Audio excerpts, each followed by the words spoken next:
I think one of the reasons, there are several reasons, but one of the reasons the Christian right has offered so much misinterpretation, misalignment of text, literalist reading, political overtones of the text that they think they get out of the text. I think one of the reasons for that is that we in the mainline Protestant churches haven't done a very good job of educating adults. We concentrate on the youth and the young people, and that's wonderful because they're the future.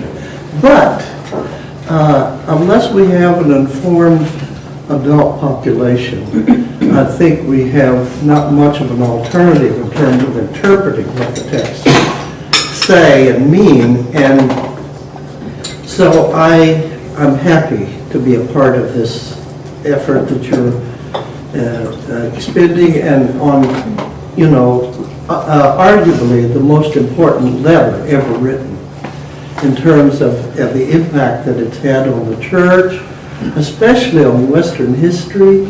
Can you imagine that whole history without Luther, without Augustine, and all of that comes straight out of Romans, of course. And then also there's some of the dark sides of Romans that are sometimes lifted out of context and made into some kind of absolute statement about gays and lesbians, which almost always is misinterpreted and misunderstood and robbed of its context. So I applaud you, and I hope you keep up the good work. Now, what I thought I would do today is just deal with two or three issues or two or three items that should be helpful to you when you read Romans. And if you want to stop me anytime, please do. I don't want this to sound like a runaway train, although Jim wants me to keep talking. I don't have to. Now, the first thing I would say is that for those of you who've had contact with the Lutheran traditions, my grandparents were in that tradition when they came from Germany, and then because the Lutherans didn't provide any parish ministry for them, they en masse converted to, or changed to become Methodists, because the Methodists had circuit riders. But anyway, coming out of that tradition, I understand some of the issues that reveal, little things, that reveal huge amounts about how we understand text. For example, in the Lutheran tradition, from which my distant past comes, when the gospel is read, everybody does what? Stands up. What do you do when the epistle is read? Sit down. Sit down, absolutely. And the epistles, Paul's epistles, do you have any idea how much earlier they are than the Gospels, how much closer they are to Jesus? Lots is right. The earliest Gospel is Mark, and that would have to be, I think, no earlier than 68, maybe after 70. Paul is dead by then. All of his letters are written in the 50s, one decade, from 50 to 58, 8 years, plus the fact that he had this, that he recites in Galatians, this long attachment or association with Jesus, stretching back 20 years. So he had some kind of personal contact with what he said. He had this vision of the risen Jesus. We'll talk about that in a minute. And his association with the Jesus movement, either as a persecutor or an advocate, goes back to the 30s. Now, Jesus is dead probably 32, 33, 30. We don't know for sure. But if Paul comes into this picture in 33, 34, the latest, in his association with the traditions, then your earliest contact, if you're interested in the early contacts with Jesus, it will have to be Paul. I'm sorry. Not the Gospel of Mark. And of course, John is written toward the end of the century, Matthew and Luke no earlier than 85, maybe as late as 90. So you see, that's second generation. The Gospels are second generation traditions. And you got Paul in the first generation interpreting and trying to help shape the meaning of this message that he's trying to present. So that's just one little chronological item that it's useful to keep in mind when you're reading Romans.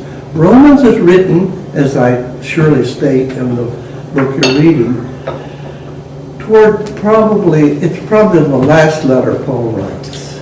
And I'd say 58, there's a whole story and argument about that, but that's where I would put it. And it's written just right at the end of his ministry in Corinth and his attempt to present the offering to the Jerusalem, poor among the saints in Jerusalem, which would be 58, and it's written in Corinth, right across the sea from Italy. I mean, now you can go across there in a ferry in one night. Our daughter did it. I've never done it. And she slept on the deck, which I would never do. But it's cheap. But anyway, it's fair, it's close. And of course, Rome is the capital, and Corinth is one of the 3 or 4 most cosmopolitan cities in the Mediterranean world in the first century. We could talk a lot about that. That'd be fun. Now, so much then for the dating. Now, the first thing I would say that it's very useful for you to keep in mind before or while you're reading this stuff is that we tend to think of Paul as the great one, right? We name our cities St. Paul. We have a cathedral, St. Paul. And we name our children Paul or Pauline or Paula or something else. So we've got all of this Paul stuff all around us. And so we tend to think that this person was always just the top bananas. He was just the greatest. Well, if you start reading the letters pretty carefully, and I think he's probably turning over in his grave if he thought these 7 occasional letters turned up as Scripture. I mean, he had a great reverence for Scripture and a clear understanding of what he thought Scripture was. But anyway, the person we know as Paul is quite a different person than the letters reveal. In all of the letters, except one, the first, and maybe the one near the end, Philemon, which is not even 2 chapters long. It's 1 chapter, 20-some verses. But the first letter, 1 Thessalonians, written probably about 50 or so, the earliest. In that letter, we have no evidence, or I think, maybe some, very little evidence of any kind of opposition to Paul. But in every one of the other letters, somebody's after this guy. And, they have, in many cases, they have a very good case. One of the charges is he has no right to call himself an apostle of Christ. Why? Well, he didn't tramp around with Jesus. He didn't sleep on the sand, the Sea of Galilee with him. He never even knew him. I mean, that is in the flesh. And if you want to know what Jesus said, then you don't ask Paul. And you don't find it in the letters. I mean, 9 or 10 Jesus statements in all the Pauline letters. Well, that's brought up against him. If you want to know about Jesus, the gospel, and all of that, who would you go to? Peter, James, John, and on and on you could go. And in other words, the little Jerusalem gaggle of disciples. These are the people who can give you first-hand information. And they have a right to claim to be a representative or, a spokesman or an advocate for Jesus. But Paul, what has he got? Does anybody remember what his claim is? A vision? A vision. Well, now look. We have all these people who have visions. Still people are having visions. You know, Jesse Ventura had a vision. And God told him not to run for president. But in the Hebrew Bible, there is a lot of suspicion of people who have visions. Because people are claiming to authenticate or to give authority to their message. They're claiming to have had a vision. And, one time when I was an Air Force chaplain, I had this young man, and I felt badly for him, felt very sad. He came to me, and he said he had had a vision. And God had told him that he was supposed to have a revival on the base. Well, we were absolutely forbidden to ever do anything like that. So I said, I need to think about it. So come back to see me the next day. And the next day came back and I said, well, I've had a vision. And God told me that we were not supposed to have any revivals on this base. And so that's the way visions work, I mean, people can invoke them for all kinds of specious reasons. So Paul said he has a vision, and that's his main claim to fame. And also, there are people who really don't like his gospel. Now we'll get to that in just a second. And he never tells us who these people are. He never names them. So they remain anonymous, and by not giving a person a name, an old no name, so somebody's after him, you in a sense diminish them, don't you? By refusing to name your accuser. And also, he does say in a couple of places that these people have come preaching another gospel. Nowhere does he ever tell us what that other gospel is.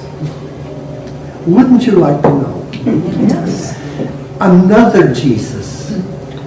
What kind of other Jesus? Another spirit.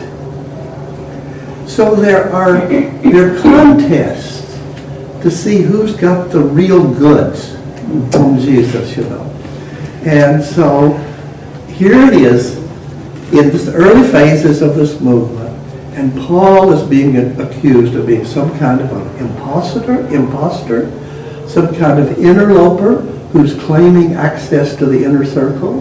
He's accused of being weak. The word in Greek is asthenes, which is a word very often used by people who are very heroic to talk about men who are not macho. He's not macho, or you could say, if you wanted to, I could do this both ways, and he makes a virtue of it. Asthenes can mean womanish. He's a little bit too womanish for them. So those are some of the accusations. And he's beaten up here and there as he goes about his work. This beating up can't always be by Jews who are out to get him. They may be Jewish messianists, but he had very strong opposition within the community. Now that's useful for you to remember when you read Romans, because if you read it that way, it will sound much more like an apology. An attempt to lay out a gospel that he's preaching, an attempt to justify it. And why would he need to do that? He's going to Rome. He's never been to Rome. Never. He didn't found the church in Rome. And he wants to go beyond Rome to where? Spain, which is the jumping off place of the world. That's if you've got a flat earth concept, a flat earth cosmology, that's the edge. And he wants to go there. How is he going to get there? somebody's going to have to support him. And it's going to have to be the Roman Church. And if they think this guy is some kind of pariah, if they think this is a person who is not welcomed anywhere else, and who's accused of all kinds of insidious things, you know, malicious rumors sometimes travel a lot faster than good news. And so Paul is very worried about that, I think, when he writes Romans. He's going just across the bay, or the sea, there, a little sea that goes up, and here's Corinth, and here's Rome, and goes zoom, right over there. And so, if he's going to have support and any kind of welcome, he's going to have some kind of defense of his gospel. Now, this is all related, I think, when I was talking to students, I would always refer to myself autobiographically as Uncle Dudley. I said, Uncle Dudley thinks that this sounds very apologetic, because it is, you know. And so anyway, so if you keep that in mind, I think it will really help you as you work your way through Romans. And it's carefully crafted, for sure. He's spending the winter months, 3 months, well, maybe 4 months, from October through March. October, November, December, January, February, March. That's 7 months, according to my counting on my finger. So he's spending them in the house of a Corinthian leader of the community by the name of Gaius. And there he's waiting for the shipping season to open so they can take the offering to Jerusalem. And so as he's sitting there for those months, he's writing this letter. It isn't something dashed off overnight. It's over a long period of reflection and thinking and careful organization, I think. So anyway, so I think that's helpful if you realize that he wasn't for that world. This is the church in its infancy, trying to decide what it's going to be. It doesn't know yet, for sure, and what kind of gospel it's going to preach, and so forth. And who is it going to accept as spokespeople? You don't get certificates, you know. It's not like a seminary thing that somebody put on their wall here. It's, you know, it's you're going to have to demonstrate your right to be heard by the way you present and the argument of the message. So that's enough on that. So Paul is suspect, number one. Number two, his gospel is suspect. And now this, I think, needs a little bit of an introduction. And I think there's a reason his gospel's suspect. Think of it. Peter, James, John, Thomas, the whole gaggle of them are in Jerusalem. And Uncle Dudley does not think that Paul studied with Gamaliel in Jerusalem for 12 years, as he never says, and he could have said, and he should have said. Acts says he did it, which is written at least a generation after Paul's dead, and probably 2 generations. Now it's thought maybe as late as 125. Acts is written. So, anyway, he presents Paul there for a reason that I could go into. I don't need to here, I don't think. The reason I say this is that Paul's language that he speaks and that he writes in is what? Greek. Greek. That's his first language. Now, we may have the idea that language is just used, you know, as a kind of utilitarian item, but philosophers of language now are teaching us that language shapes your identity. it doesn't just express ideas. It tells us who you are and what you believe, what you stand for. So this seemingly innocent little use of Greek is not so innocent after all. In all of Paul's letters, there are only two Aramaic words. Abba is one of them, and Abba is a word that almost anyone would know. Like, there are certain words that we pick up from other languages here, adios or whatever, but Abba simply means daddy. It's a Greek, it's an Aramaic colloquial term, familiar term referring to God. He uses that term. But usually the scriptures he quotes are always in Greek. They're not just Greek translations of the Hebrew. The Hebrew and the Greek are different. And we can tell from the quotations exactly what kind of a text he's working out of, and it's Greek. And the Greeks have a very different kind of vision of the world than the Hebrews may have. Or the group in Jerusalem that is much more Hebraic, I think, than Paul. Now, I could talk a lot more about that if you wish. Did he have to have an interpreter when he went there? No. When he's in Jerusalem, I think that most people could understand Greek, at least if they are people of any kind of intellectual curiosity, and Greek would be, since the Romans, of course the Romans dominate the whole Middle Eastern world, the period, but their language of commerce and communication is Greek, not Latin.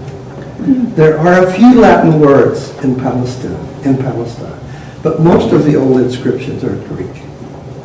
So most people would be able to, if you go to Jerusalem today and you get on a bus, the bus driver is going to speak about 4 languages, or at least understand them so they communicate. Now I think he could have counted on that.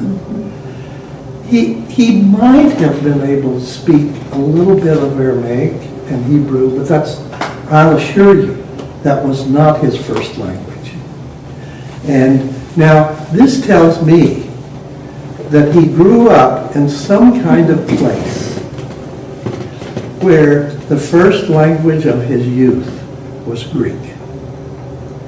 Now, again, Acts has to be read with some degree of care, but Luke, and I think there's no kind of theological, ideological reason why Luke would ever say this, but he says that's Tarsus.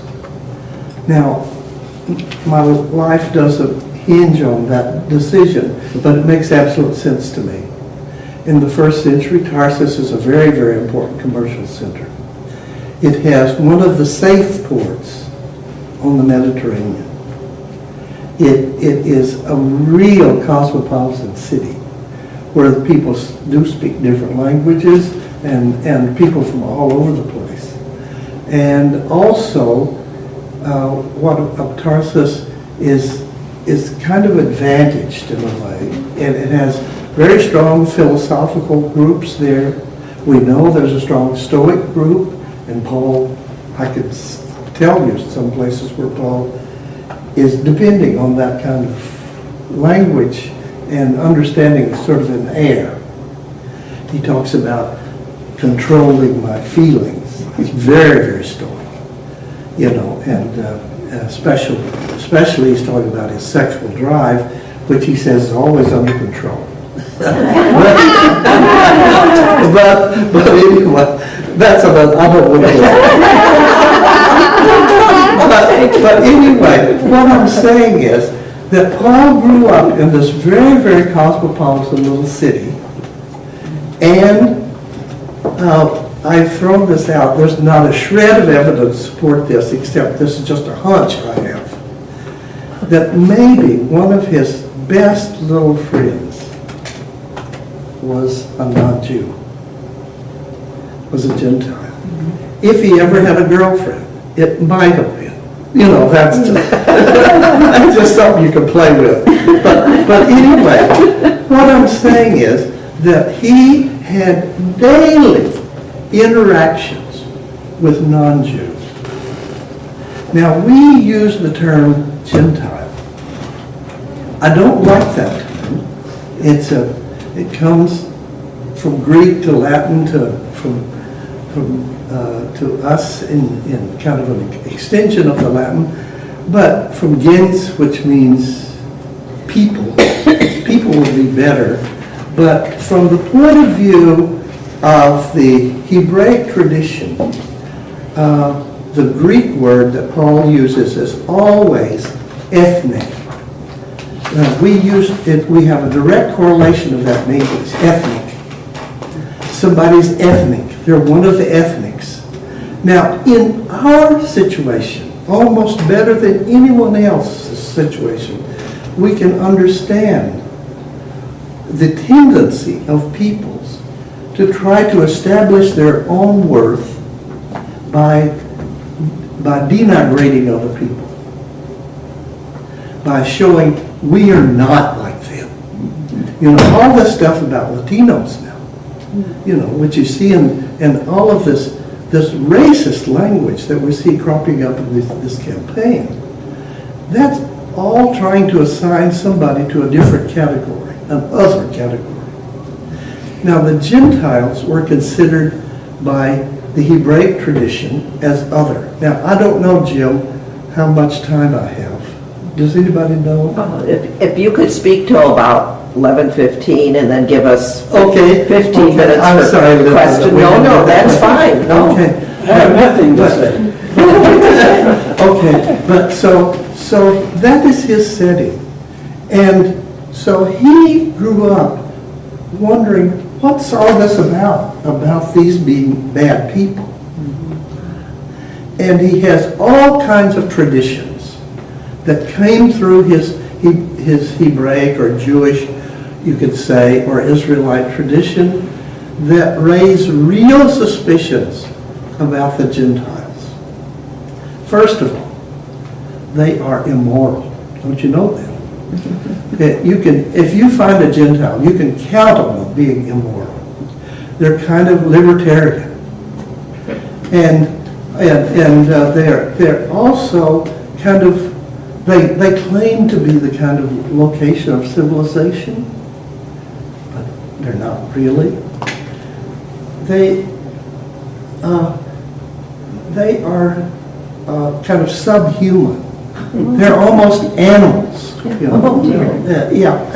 And I'll just read you. I could read many of these little texts, and these are first century or pre-first century texts about the Gentiles. But and this is a tradition that goes way back. So this is from a document that's pre-Pauline, and from the Book of Jubilees that says, "Separate yourself from the Gentiles, from the ethnic, and do not eat with them, and do not perform deeds like theirs, and do not become associates of theirs, because their deeds are defiled, and all of their ways are contaminated and despicable and abominable. They slaughter their sacrifices to the dead, and to the demons they bow down, and they eat in tombs." And the tombs, of course, that sort of hits home with me because we used to have picnics in the graveyard.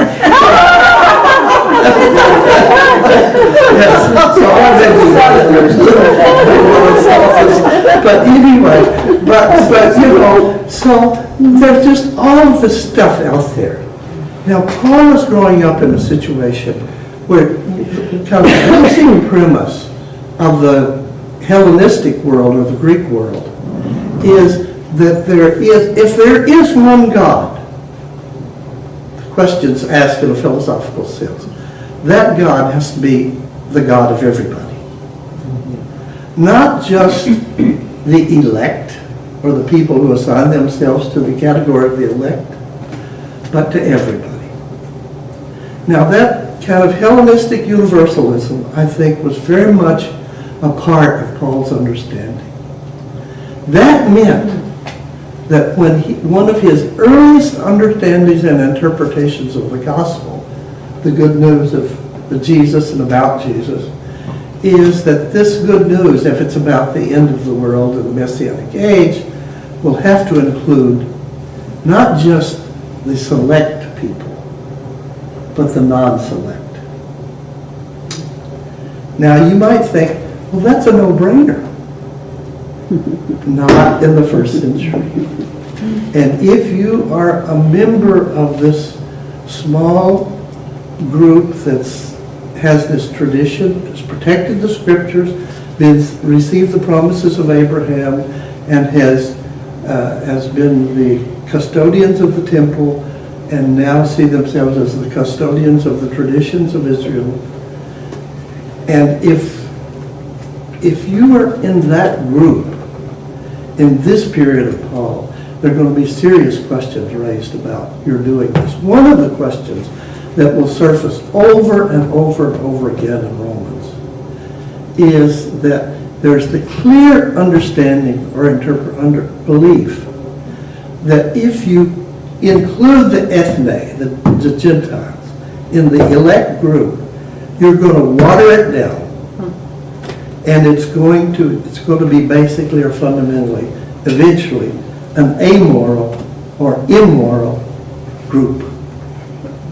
So Paul spends a lot of time in Romans, from the 6th chapter up through, probably through 15, saying that to talk about a gospel of grace and forgiveness doesn't mean that you are lax morally.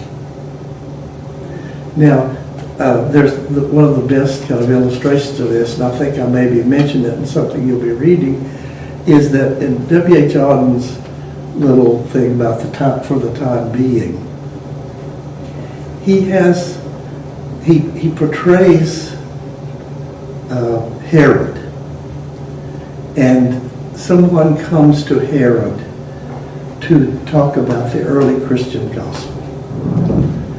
And they sort of explain it to him. And he starts laughing.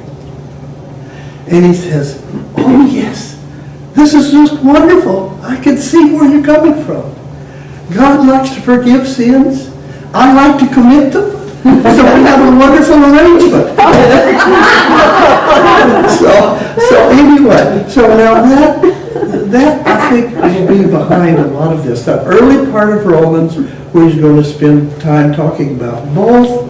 He starts with the evilness of the ethne, and then he turns to the chosen, the Israelites. And then after that, he'll get into a long ethics section from 6:1 to 7:5. Then after that, he hears the question. Okay, Paul, if this God of yours, who made promises to us, is now including Gentiles and extending those promises to Gentiles, does that mean God's gone back on his word?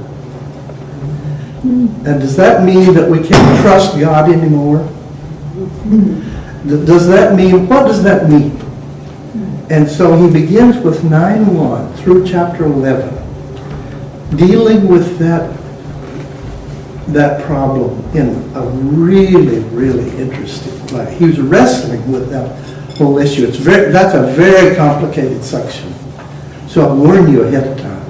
And then from 12 on through 15, you're going to be dealing with focal instances of what it's like to lead an ethical life. And he's very hard on Gentiles because he's had enough experience with them to know. Paul's ethical system is fundamentally Jewish, but he's had enough experience with Gentiles to know that there are serious ethical lapses that are permitted or permissible in that tradition. And in 1 Corinthians he's dealt with it, but he also deals with it in Romans. So anyway, so you've got the whole problem of that is gospel suspect, this Gentile gospel, that is going to have to require a very, very careful argument. And now there's a kind of dark side of that. Doesn't it remind you of Protestantism coming out of Catholicism? Oh, And yeah. they felt that way about us. Yeah, absolutely. And of course, you have it repeated in various iterations or various disguises through the whole history of humankind. Yes, but anyhow, so it's that is helpful, I think, to keep in mind. And then the other thing that I'd say, and I'll say this quickly, and then we can get to the question period, and I'll try to do my best. But the other thing it's, I think, important to remember is that Paul was a human being. And if you have a chance, before you read Romans, if you could read 2 Corinthians 10 through 13, that's a section of material that he wrote, I'd say, within months before he wrote Romans. In that section, you have some of the most brutal attacks on Paul that you have anywhere. Galatians, just one example, but that section, 10 through 13, will reveal that. And he talks about, in that section, you see Paul's humanity coming through. He talks about being brokenhearted. He really uses the term, my heart's just broken, that you who are my children would now turn against me. Because there have been other people claiming to be apostles who've come and said, this Paul, he's got it all wrong. They saw themselves as a kind of truth squad. These weren't just pronouncements from Jerusalem.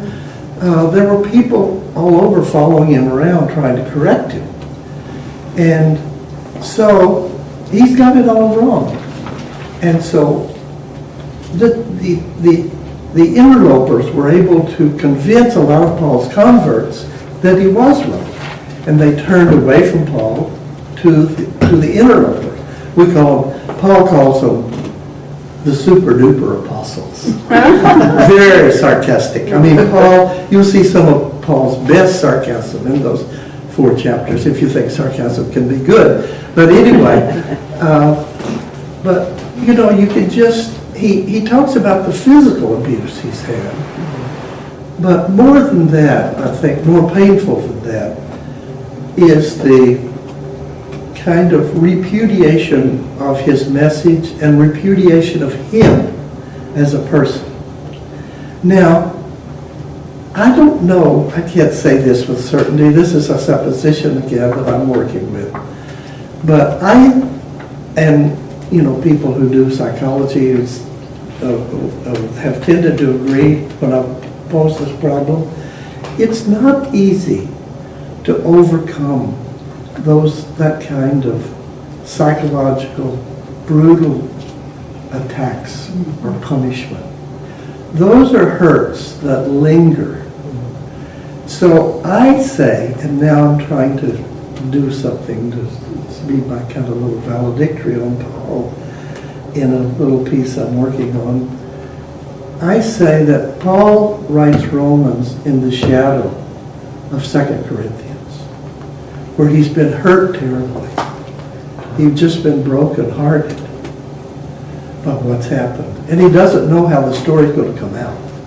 Now we know because we're on the other side of it. But he didn't know. He didn't know if this Gentile message was going to succeed. There was a lot of opposition. And it was a minority movement in Paul's time. He was not the only one. There are a few other advocates. But mostly, the center of gravity is in Jerusalem.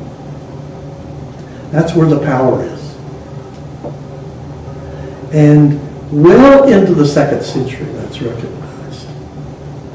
But once Paul's gospel receives root takes root and really grows and flourishes among non-Jews, among the ethnics, then what do?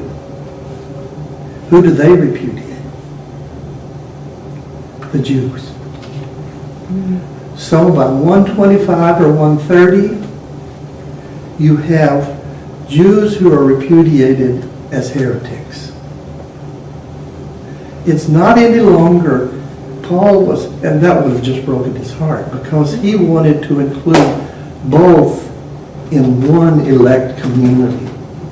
And for one to split off because it's more numerous and in a more powerful position and repudiate the other would have just been a contradiction of everything he stood for.